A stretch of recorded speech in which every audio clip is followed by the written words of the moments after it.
During the opening of the impeachment trial, the defense team of the Vice President argued that this proceeding seeks to overturn the will of more than 32 million voters. Sabi pa po ng defense, the Vice President received more votes than the President and any member of the House prosecution panel. From your perspective, should the number of votes affect itong, kumbaga yung, does it have any bearing in an impeachment trial? Kung yun ang susundin natin na reason o argumento, ibig mong sabihin kahit na 100% ng mga Pilipino ang boboto sa isang public servant, pwede siyang gumawa ng mga impeachable offenses.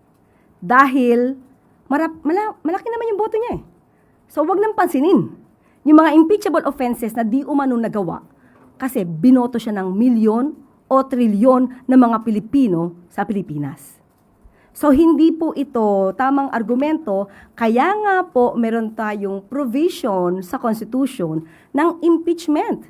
Dahil ito lamang po ang paraan na maaari makapagpatalsik sa isang public servant na umubuso ng kapangyarihan at nagsagawa ng mga impeachable offenses. Hindi po usapan ito ng numero ng mga bumoto.